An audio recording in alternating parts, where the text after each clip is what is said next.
आप देख रहे हैं पूजा टीवी 24। मालूम हो कि 28 मई को एमआईएम के सुप्रीमो असदुद्दीन ओवैसी के भिवंडी आगमन पर धोबी तालाब परशुराम टावर स्टेडियम सुरक्षा की दृष्टि से भिवंडी पुलिस पूरी तरह से तैनात थी। वहीं शहर में नाके नाके पर भारी बंदोबस्त था।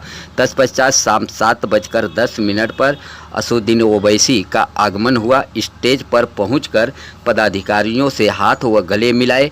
इसके बाद कार्यक्रम की शुरुआत से पहले नमाज अदा की। नमाज के वक्त आए हुए वरिष्ठ पदाधिकारी व भिवंडी के पदाधिकारियों ने नमाज पढ़ी। तत्पश्चात सभा की शुरुआत हुई।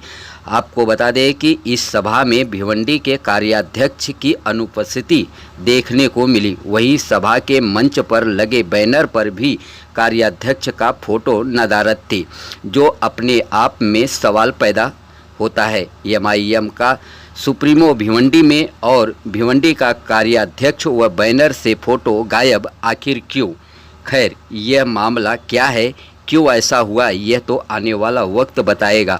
अब हम आपको बताएंगे कि ओवैसी अपने भाषण में किन किन लोगों को आड़े हाथों लिया। मालूम हो कि सभा को संबोधित करते हुए ओवैसी साहब नवाब मलिक और खालिद गुड्डू की रिहाई की सरकार से मांग की। वहीं भिवंडी महानगर पालिका के आगामी चुनाव में एमआईएम को भिवंडी की जनता सहयोग करे, ऐसा भिवंडी की जनता से अपील की। तत्पश्चात असदुद्दीन ओवैसी अपने पूरे भाषण के दौरान देश के किसी भी पार्टी या किसी भी बड़े नेता आदि के अलावा देश की सरकार व महाराष्ट्र सरकार को नहीं बख्शा, सबको आड़े हाथों लिया, यहाँ तक कि सोशल मीडिया को भी आड़े हाथों लिया। आप वीडियो में उनके बयान पर गौर कीजिए। लगभग हर किसी को अपना निशाना बनाया, परंतु पूरे भाषण के दौरान मीडिया का नाम नहीं लिया। मैं उस मीडिया की बात करता हूँ जिसे पूरा देश गोदी मीडिया के नाम से जानती है। हर नेता, देश का हर नागरिक गोदी मीडिया को भला बुरा कहता है, परंतु आज भिवंडी में आयोजित एमआईएम सभा में एमआईएम के सुप्रीमो ने इस मीडिया के बारे में एक भी शब्द नहीं बोला। अपने भाषण के दौरान नेताओं, सरकारों और सोशल मीडिया का जिक्र किया। वहीं महाराष्ट्र के सरकार और भिवंडी की राजनीति पर भी निशाना साधा। खैर, इस वीडियो में आप खुद सुनिए क्या कुछ कहा उन्होंने। एक बात और, इस सभा में स्टेडियम के बाहर ग्राउंड में लगे स्टेज के सामने मात्र 2000 दर्शक उपस्थित थे। मतलब साफ है कि इस सभा में भिवंडी नागरिकों ने के तरफ से खास प्रतिसाद नहीं मिला इस सभा को। वहीं भिवंडी पुलिस की तरफ से सुरक्षा के मामले में कोई कसर नहीं छोड़ा गया। रात 10 बजे सभा समाप्त हुआ। देखिए इस सभा में क्या कुछ कहा असदुद्दीन ओवैसी ने एक छोटा सा ब्रेक के बाद। खुशखबर। मिठाई और फरसान और बेकर्स के स्वादिष्ट सामान के मिलने का एकमात्र स्थान भिवंडी गायत्री नगर रोड सागर प्लाजा होटल के सामने ताज स्वीट्स एंड बेकर्स की दुकान, जहां किफायती दामों में शुद्ध घी से बनी बंगाली मिठाई व फरसान और बेकरी के स्वादिष्ट सामान मिलेगा। एक बार अवश्य पधारें। पता गायत्री नगर रोड सागर प्लाजा होटल के सामने ताज स्वीट्स एंड बेकर्स।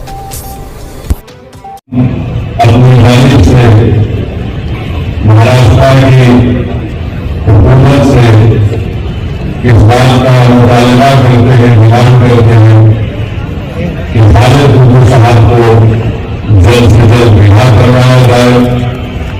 2 साल से खालिद गुड्डू को जेल में रखना इंसाफ की तकलीफ है। एक राष्ट्रवादी के जुल्म के खिलाफ और दूसरा टॉरेंट पावर के खिलाफ खालिद गुड्डू ने आवाज उठाई थी, तो दोनों को यह पसंद नहीं आया कि ये कौन दीवाना खड़ा हो गया जो हमारे इक़्तिदार की बुनियादों को हिला कर रख दे रहा है। तो टॉरेंट पावर और राष्ट्रवादी दोनों मिलकर खालिद गुड्डू के खिलाफ झूठे मुकदमे आयद करके हजरत पुलिस को भी इस्तेमाल कर लिए और खालिद गुड्डू पर इल्जाम लगाकर उनको जेल कर भिजा दिया। ताकि जेलों में जो लोग मजलूम हैं उन सबको रिहा करें। मैं खालिद गुड्डू की बात नहीं कर रहा हूं। जो कोई भी महाराष्ट्र की जेल में जुल्म का शिकार है उनको छोड़ा जाए, चाहे वो खालिद गुड्डू हो या नवाब मलिक हो, उनको भी छोड़ना चाहिए। नवाब मलिक की बात नहीं करेंगे। मुल्क का माहौल इस तरह से बना दिया गया कि बीजेपी, राष्ट्रवादी कांग्रेस, शिवसेना, समाजवादी पार्टी, ये तमाम नाम निहाल सेकुलर पार्टियां ये चाहती हैं कि दवा हम करना है, हम जेल को ना जाए, मगर हमारे पार्टी में अगर कोई मुसलमान है तो उसको जेल में डाल दो, हम जेल को नहीं जाएंगे। ये सच्चाई है, मैं बता रहा हूं आपको। मैं इल्जाम नहीं लगा रहा हूं, दलाल और दलील दे रहा हूं। जब राष्ट्रवादी कांग्रेस के मुखिया जनाब शरद पवार नरेंद्र मोदी से मुलाकात करते हैं तो मीडिया ने रिपोर्ट किया कि शरद पवार साहिब ने देश के प्रधानमंत्री जो इस वक्त भारत के बादशाह बने बैठे हैं उनसे कहा कि संजय राउत पर कुछ मत करो, उसको जेल में मत भिजाओ, उसके खिलाफ इंक्वायरी मत करो। मैं पूछना चाह रहा हूं राष्ट्रवादी कांग्रेस के लोगों से, उनको नवाब मलिक क्यों याद नहीं रहा? नवाब मलिक का नाम लेना था। जब देश के प्रधानमंत्री से मिले तो आप ही के पार्टी का नवाब मलिक है, उसके बारे में भी बोल देते कि नवाब मलिक को भेजा, जेल में डाला गया, मगर नवाब मलिक का नाम नहीं आया। किसका नाम आया? शिवसेना के संजय का नाम आया। तो क्या संजय मलिक से ज्यादा अजीब हो गया राष्ट्रवादी कांग्रेस को? ये हकीकत है। मेरी बात को याद रखो आप। मेरे इस तकरीर के बाद शुरू हो जाएंगे मीडिया के लोग जो शिवसेना की गुलामी करते हैं, तो कोई मोदी की गुलामी करते हैं, तो कोई शरद पवार की गुलामी करते हैं। मैं आवाम का नुमाइंदा हूं, मैं उनका आदमी बनकर सच्चाई को बयान कर रहा हूं। ये बात सच है कि संजय के नाम शरद पवार साहिब किए, नवाब मलिक का नाम नहीं। क्यों? नवाब मलिक क्या कमजोर है संजय से? आप बताओ, क्या नवाब मलिक कमजोर है संजय से? क्या नवाब मलिक और संजय बराबर नहीं है? जब बराबर है तो बोलते क्यों नहीं है जबान से अपनी? क्यों नहीं बोलते? मुसलमान कहां जाएगा? उसको जवाब दौड़ते में आएगा हमारे पास। उसको सेकुलरिज्म के सेकुलरिज्म का गुलाम है, हमारे पास दौड़ के आएगा। उसको गंगा जमुनी को भाषा बजाकर आएगा, एक मुसलमान तो दौड़कर आएगा। मगर ये आप कहेंगे थे जब चुनाव आएगा तो चुनाव में कहेंगे ऐसी किताब पे यकीन मत करो, मोदी को रोकना है, शिवसेना को रोकना है। जब महाराष्ट्र के विधानसभा चल रहे थे इसी जगह पर मैं आया था, इसी विधानसभा में भिवंडी में मैंने आपसे अपील की थी कि यहां से खालिद गुड्डू को कामयाब करिए। मैं आपका शुक्रिया अदा भी करने आया हूं कि आपने अपनी दुआओं से मजलिस इत्तेहादुल मुस्लिमीन के उम्मीदवार खालिद गुड्डू को 44,000 वोट से नवाजा। मैं आपको दिल की गहराइयों से सलाम करता हूं। मगर उस वक्त आपको याद होगा यही राष्ट्रवादी के लोग, कांग्रेस के लोग कह रहे थे ओवैसी को मत दो, भाजपा और शिवसेना को रोक रहा है। और जब चुनाव हो गए तो राष्ट्रवादी और कांग्रेस ने शिवसेना से मिलकर निकाह किया,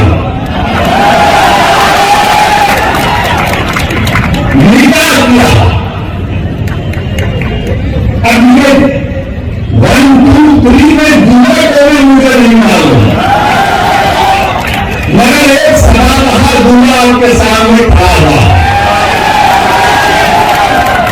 जब सत्ता को मिलना था, सीएम सीएम की कुर्सी थी, मंत्री की पोस्ट थी, दौलत थी, इख्तियार था, तो वो मुसलमान को छोड़ो कहां जाएगा। उसको हमको हमेशा से धोखा देते आए हैं।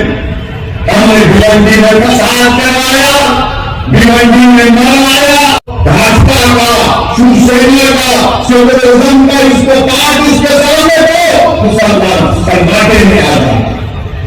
और आप बताइए, जब मैं पुकार कर रहा था 2019 के असम्बली विधानसभा के चुनाव में कामयाब करो हमारे कुर्तों को, आपकी आवाज विधानसभा में जानी चाहिए। तो मेरी मुताबिक हमारे दरमियान से लोग खड़े होकर कहे ये जज्बाती बात करता है, आप बताओ क्या मैं सच था या आप झूठे नहीं थे। मेरे अजीज दोस्तों और बुजुर्गों, ये सब चीजें आपके सामने इसलिए रख रहा हूं ताकि आप जब यहां पर इंशाअल्लाह उतारा भिवंडी के लोकल बॉडी के बल्दिया के इंतखाबात होंगे तो आप एक अच्छा फैसला करेंगे और आप मुत्तहिद होकर यहां से इंशाअल्लाह मजलिस के नुमाइंदों को कामयाब करेंगे। और मैं आपसे वादा कर रहा हूं कि हम भी ये कोशिश कर रहे हैं कि हमारी कमजोरियों को, हमारी खामियों को दूर किया जाए।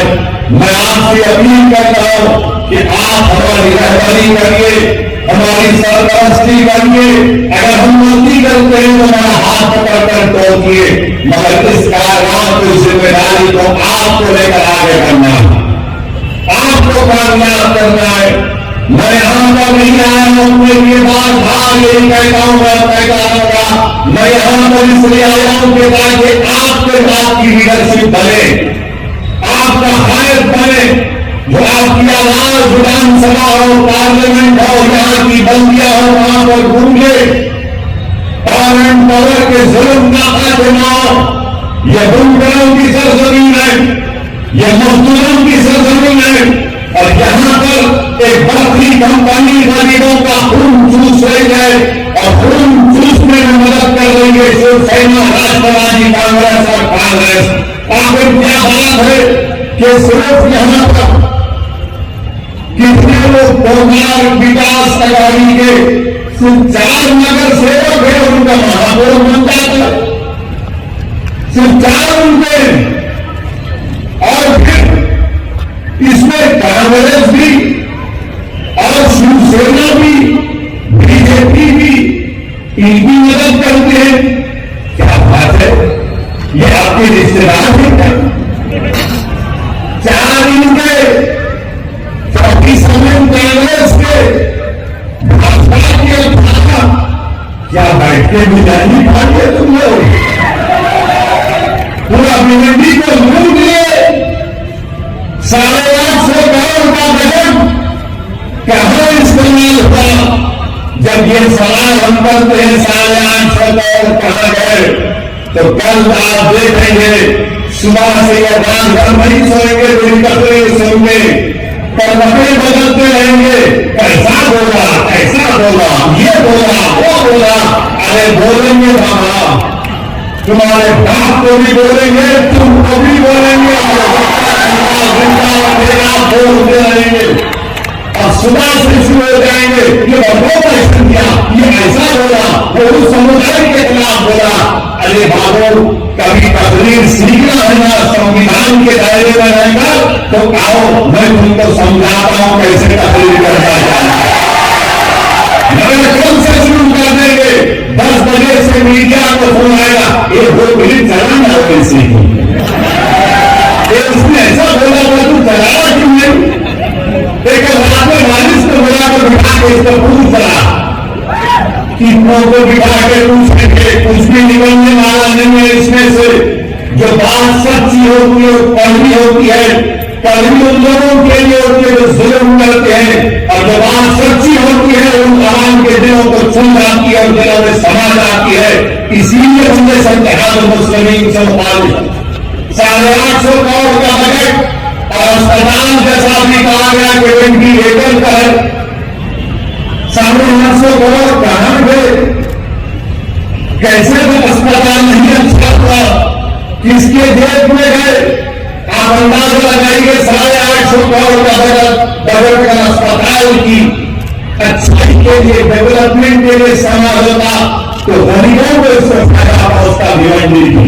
मगर इनको ये चाहते हैं कि नहीं भारत का घड़ा है, उनका भरता नहीं है। सारे छोटे नेटो कितना देशों कितना, अरे क्या ये राजा का बंदा है, ढूंढ ऐसा लगता है कि पूरे डाकू एक हो गए। ये मेरा हिस्सा, ये तेरा हिस्सा, ये मेरा हिस्सा, और इसी हिस्सेदारी में आप लोग को हिस्सा नहीं मिलता है। इसलिए मैं आपसे अपील करता हूं कि आने वाले बल्दिया के इंतखाबात में आप मुत्तहिद होकर मजलिस इत्तेहादुल मुस्लिमीन के उम्मीदवारों को कामयाब करिए। मेरी आपसे अपील है कि आपकी आवाज भिवंडी की बल्दिया में गूंजनी चाहिए।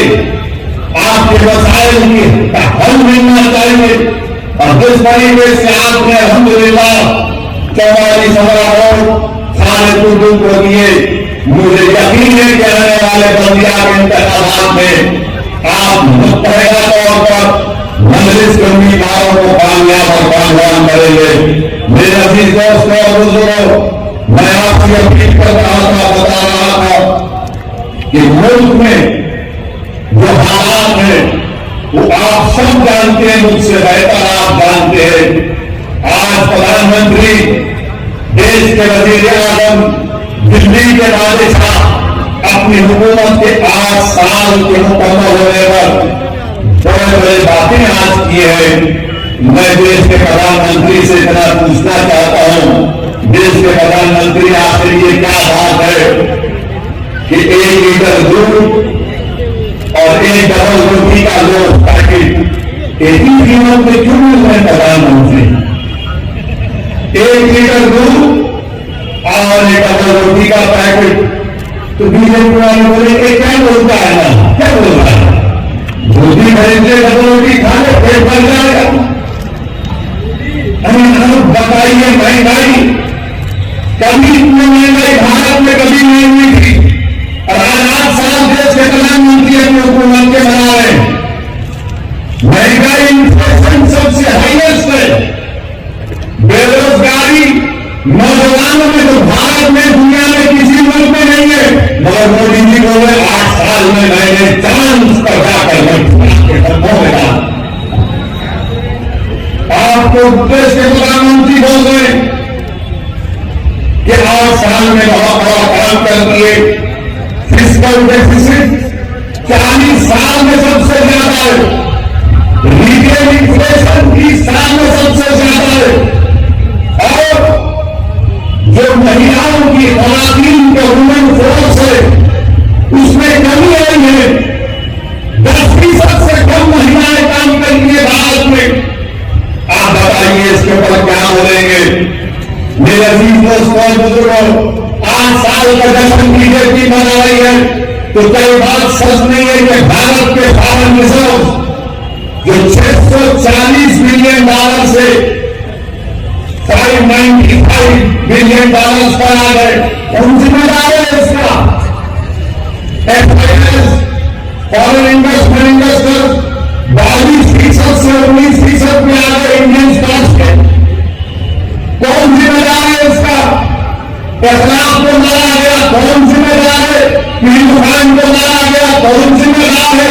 रक्षा को मारा गया, कौन जिम्मेदार है? दिल्ली का फसाद हुआ, कौन जिम्मेदार है? गाय के नाम पर पीटा गया, कौन जिम्मेदार है?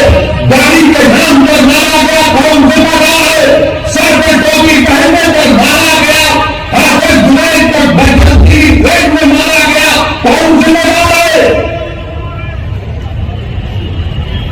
सेंधरा में 12 घरों को तोड़ दिया गया, कौन जिम्मेदार है?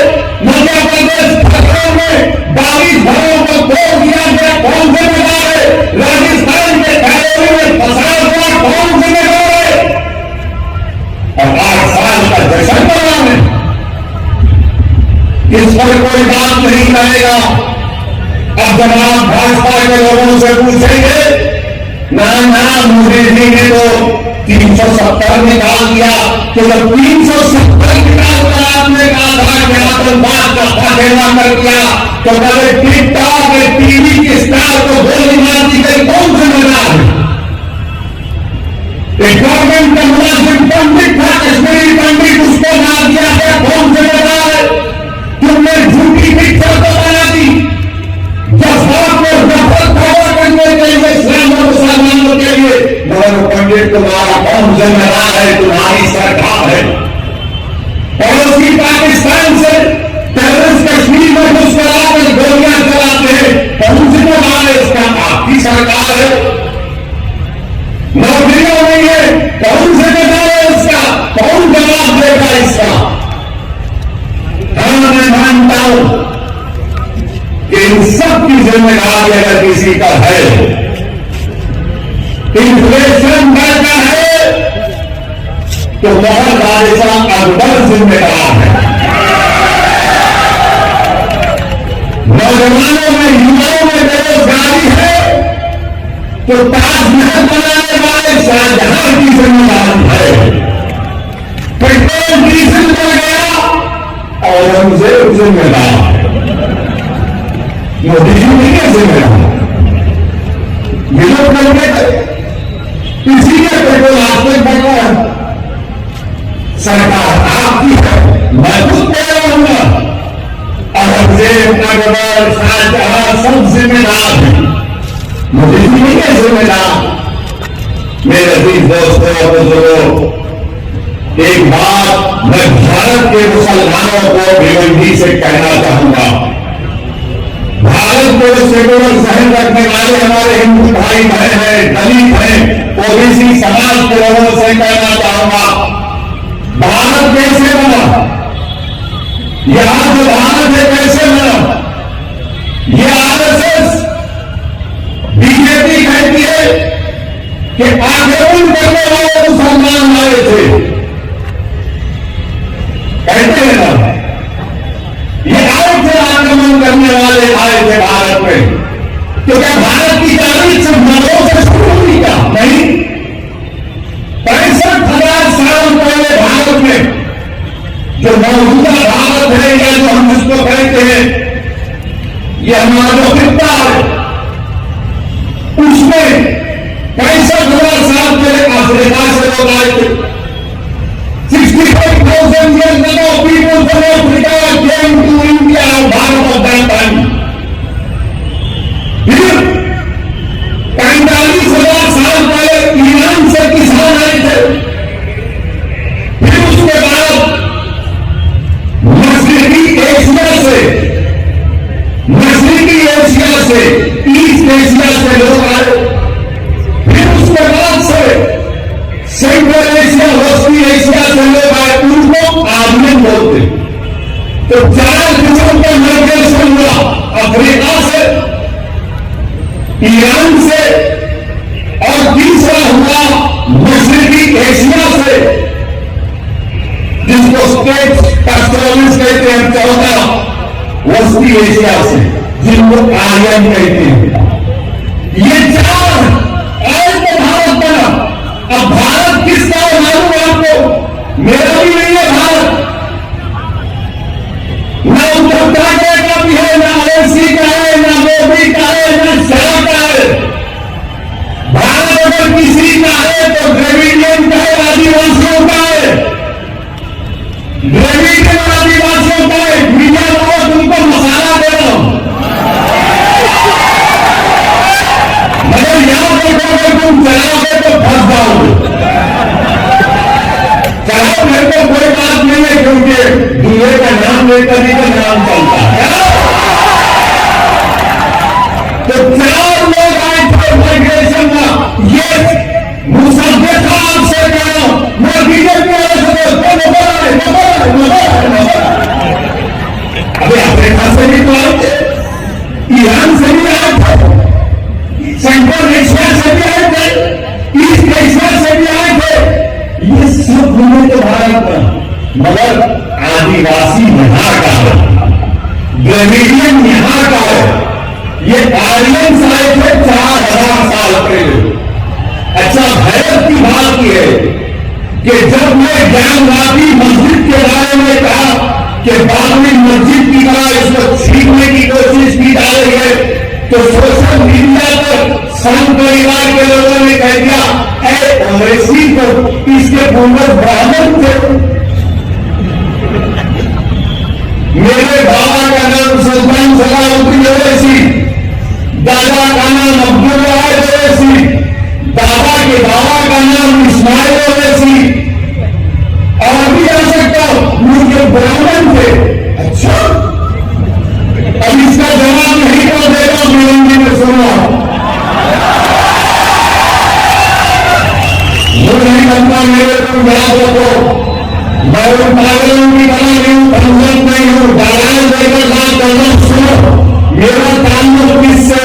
मेरा ताल्लुक बाबा आदम से। इन तमाम का ताल्लुक हमारे अब्बा कौन है? अब्बा कौन है? हमारे अब्बा कौन है? बाबा हमारे अब्बा आदम। और जब अल्लाह ने हमारे आदम को हमारे अम्मा के साथ दुनिया में मिलाया तो अब्बा ने कहा तो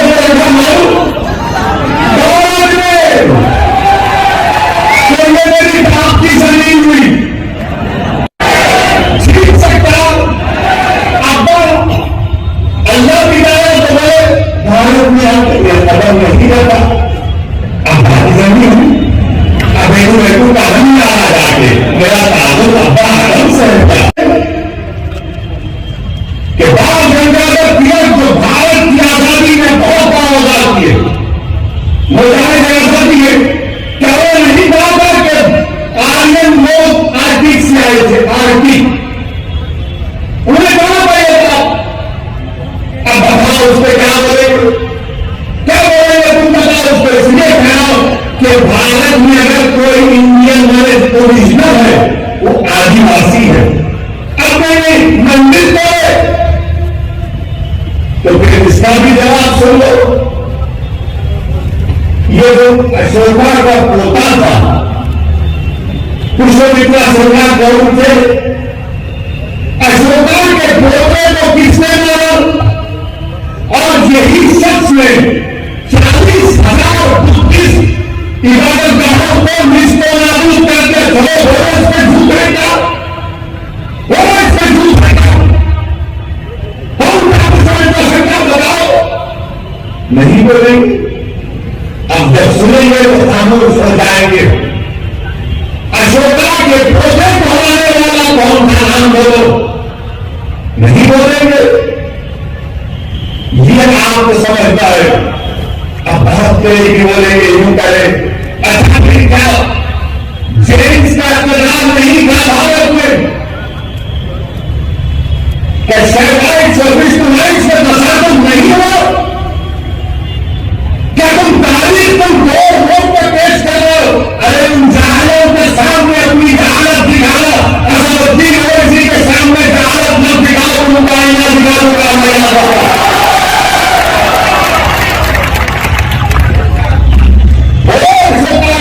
बोले को किसने मारा था?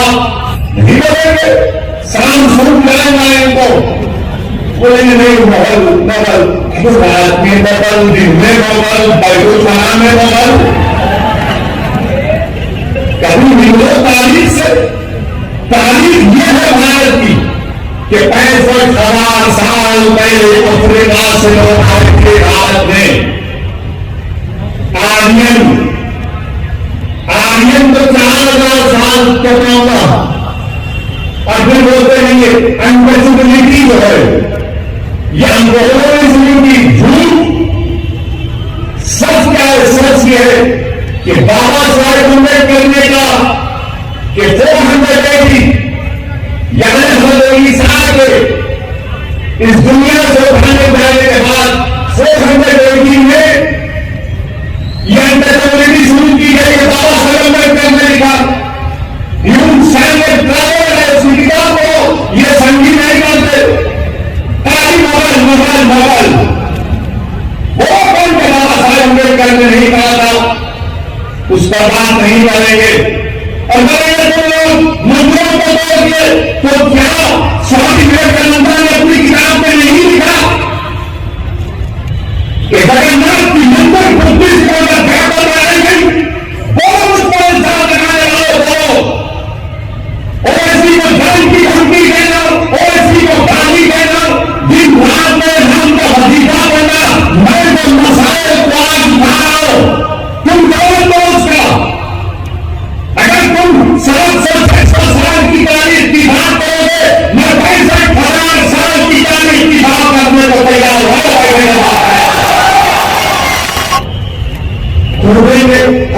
ताजमहल के नीचे उसके राजधानी में क्या हो देखेंगे, अब तो बोले कि आगरा में जब मोदी है उसके पीछे ढोकेंगे। मेरे को लगता है बीजेपी आरएसएस वाले जरा काम मेरे को सुना, किसी को बोलना नहीं, बात में किसी को नहीं बोलेंगे ना, मेरी बात तो कट्टी हो जाएगी, अपनी दोस्ती का खराब है। तो इसलिए खोज रहे लोग कि देश के प्रधानमंत्री की डिग्री प्रयास कर रहे, कहां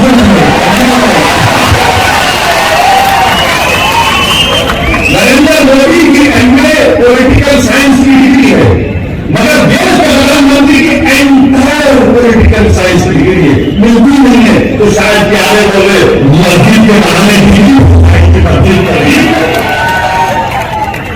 क्या बात है बताइए, आपकी जोर है, सीरियस मत ले लीजिए। देश के प्रधानमंत्री भी मन की बात में बोलते, जरा हुनर होना चाहिए, तो हुनर की बात कर रहा हूं। तो बोलते ताजमहल में मेरे को कोई सोशल मीडिया पर दिखा एक शख्स, मैं नहीं कह रहा हूं, वो कोई आदमी था, उनका कोई क्रिएटर दोस्त था, मैं उनके साथ ताजमहल में गए, बोले मुझे नीचे जाके वो कमरे में देखना है, तो उसको सोशल मीडिया पर लिखा कि तुम्हारा फोन डिपॉजिट कर दो, फोन डिपॉजिट कर दिए। उसके बाद नीचे गए तो फिर सेटिंग हुई, फिर वो कमरे के पास ताले पर लगा रहा था गवर्नमेंट ऑफ इंडिया का स्टैंप, वो मेहनत ले आ सकते हैं। अरे बोले भाई सारी खरीद करके नहीं देखना भी नहीं, तुम कान लगा के सुन सकते, तो बेचारे कान लगाए तो अंदर से इंसानों की आवाज आ रही, अंदर से इंसानों की बड़ी प्यारी आवाज आ रही थी, और वो आवाज क्या बोल रही थी, चौकीदार से पूछो महंगाई पूछो। इसके तो केस नहीं बोल सकता मैं, शाहजहां के मुमताज पे मुझे क्या करना, मैं सोशल मीडिया पे पढ़ के कह रहा हूं, उसको सुनते हो आप। मगर मेरे अजीज दोस्त और बुजुर्गों, मुल्क की हालात आपको ये बता रहे हैं कि नफरत और बीजेपी और संघ परिवार मिलकर भारत के मुसलमानों के खिलाफ एक ऐलान जंग कर चुके हैं, ऐलान जंग कर चुके हैं, हर चीज को मिटा देना चाहते हैं। हलाल गोश्त देश के लिए खतरा, शराब देश के लिए खतरा, दाढ़ी देश के लिए खतरा, टोपी देश के लिए खतरा, मस्जिदें देश के लिए खतरा, मस्जिद की मीनारें देश के लिए खतरा, मस्जिद की अदब की आवाज देश के लिए खतरा, सब चीज खतरा है देश के लिए। और इस बात में आप देख लो, जब ये बातें हो रही है तो क्या कांग्रेस कुछ बोलती, क्या राष्ट्रवादी कुछ बोलती है, क्या शिवसेना कुछ बोलती है, क्या समाजवादी कुछ बोलती है, क्या आम आदमी पार्टी कुछ बोलती है? कोई अपने आप को सेकुलर पार्टी बोलने वाले कुछ नहीं बोलेंगे, नहीं बोलेंगे मुसलमान को बढ़ाओ, वो तो हमारा कैदी है, और हम सारा बोलेंगे तो हमारा हिंदुओं हमको नहीं मिलेगा। मेरे अजीज दोस्तों और बुजुर्गों, इसका मुझे इस बात का अंदेशा है कि इस तरह से दबाया जाएगा, इस तरह से रुसवा किया जाएगा तो बीजेपी नौजवान भारत में 5 करोड़ से अधिक मुसलमान नौजवान हैं, अगर उनका ये परिणाम जमहूरियत से लोकशाही से अगर कम हो जाएगा वो अपने घरों में जाकर बैठ जाएंगे। इसीलिए मैं कहता हूं और कहता रहूंगा, जमहूरियत है, जनता की मस्जिद के बारे में बोला तो कौन सा गुनाह किया? मैं जब बाबरी मस्जिद का फैसला आया था, मेरी प्रेस कॉन्फ्रेंस में आकर देख लो आप, मैंने उस फैसले को कहा था, अंग्रेजी में कहा था कि this is a victory of faith over facts, this is a victory of faith over facts. मैंने अपने प्रेस कॉन्फ्रेंस में कहा था कि मुझे अंदेशा है कि इस फैसले के बाद और मसाइल शुरू हो जाएंगे। मैंने नाम लेकर कहा था जानबाजी, मथुरा, लखनऊ की पीने वाली मस्जिद सब साबित हो रहा। उस वक्त भी सब गालियां दिए मुझे। मैं भिवंडी के आवाम से, भारत के मुसलमानों से और भारत के और हिंदू दलित भाइयों से जो अम्बेडकर और गांधी को अपना लीडर मानते हैं, इस दीवाने की बात पर यकीन थोड़ा करो कि दूसरे नंबर को इफरादी तौर पर मैं कह रहा हूं, जो मेरी बात को सुनो, याद रखो, ये रात लंबी रहने वाली है। भिवंडी के आवाम, भारत के मुसलमानों में इस बात को याद रखो, ये रात अंग्रेज रहने वाली है, लंबी अंग्रेज रहने वाली। अगर तुम ये समझ रहे हो कि कोई सेक्युलर पार्टी आकर तुम्हारे संघर्ष को भूल करेगा, या मेरा क्या नापरस्ती का अंधेरा, नफरत का अंधेरा, इस अंधेरे में जब रोशनी अगर कोई पैदा कर सकता है तो आप और हम कर सकते हैं। कि जब तुम्हारी वालों पर कोई सवाल करता है तो कोई नहीं बोलता। उनको पकड़े के बारे में जब कोई बोलेगा तो उसके घर को जाकर उसको धमकी दी जाएगी या उसके ऊपर पानी फेंकी जाएगी। शर्म फौज पर कोई बोलेगा तो थप्पड़ मारा जाएगा। शर्म फौज के बारे में कोई दिखेगा तो उस एक्ट्रेस को जेल में डाल दिया गया। तो बताओ, बोला जाएगा, उनको फाकड़े को बोला जाएगा, मोदी को बोला जाएगा, और जब मेरे रसूल के बारे में बोला जाएगा तो तुम सब क्या बन जाओगे? तुम कुछ नहीं बोलोगे। मैं आपसे मुखातिब नहीं हूं, मैं प्रधान की दूसरों पर बैठने वालों से पूछ रहा हूं, बताओ तो शरद पवार के नाम में डाले तो थप्पड़ मार कर आइलैंड तोड़ दिए। उस एक्ट्रेस ने कुछ कहा तो जेल में डाल दिए। मोदी के खिलाफ लिखे तो जेल में डालते, योगी के खिलाफ कुछ बोले तो जेल में डालते। और रसूलुल्लाह सल्लल्लाहु अलैहि वसल्लम की शान में नाम सुना पड़ता है। जब अल्लाहु अकबर कहते ना तो उसके माने समझो। मेरे अजीज दोस्तों और बुजुर्गों, आपकी खामोशी मुझे सिवा इन तमाम पार्टी से नहीं है। मैं आपसे शिकायत कर रहा हूं, मैं आपके सामने अपना दर्द बयान कर रहा हूं, मैं आंखों के दरमियान में खड़ा होकर आपसे भीख मांग रहा हूं। मुझे उनसे उम्मीद नहीं है, मुझे आपसे उम्मीद है। अगर मेरी बात कोई भी लगी तो अपना जुम्मा बेटा भाई समझकर बात कर दो, मगर मेरा हक बनता है कि मैं तुम्हारे सामने बोलूं। अगर तुम्हारे सामने नहीं बोलूं तो कहां जाकर बोलूं, बताओ। मेरे अजीज दोस्तों और बुजुर्गों, इसीलिए आपको अपनी सियासी ताकत को मजबूत करना, चाहे जिले सतह पर हो, बल्दिया का इलेक्शन हो, जिला परिषद का इलेक्शन हो, असेंबली का हो, पार्लियामेंट का हो, आपको अपनी आवाज उठानी चाहिए, नुमाइंदा होना चाहिए। मत जान लो उनकी बातों में कि ओवैसी खड़ा होगा तो वो जीत जाएंगे। अरे जब मैं नहीं भी खड़ा हो रहा हूं तो जीत रहा हूं। मुबारकपुर से काम होने वाले कितने यहां पर बताओ, हम मुबारकपुर से कितने लोग हैं कि जब संस्था की मीटिंग को बोला गया तो समाजवादी के लोग बोले नहीं बोलेंगे, फिर आप क्या करेंगे? इलेक्शन आने में ओवैसी बोलता अच्छा था, मगर क्या करेंगे? आप बात रखो, आप हुजूराना को नहीं बदल सकते। आप अपने नुमाइंदों को कामयाब कर सकते हैं, आपको अपने नुमाइंदों को कामयाब करना है। और हम भारत के प्रधानमंत्री से अपील कर रहे हैं, रिक्वेस्ट कर रहे हैं कि देश के प्रधानमंत्री आप अपने नेशनल स्पोर्ट्स पर्सन के खिलाफ एक्शन लीजिए। अगर आप सबका साथ, सबका विकास, सबका विश्वास की बात करते हैं, आप हमारे खिलाफ नहीं, मगर इतना नफरत बंद करिए कि जिसके नाम का सत्कार उठाते हैं आप उनके नाम के बारे में आप सदा बन गए।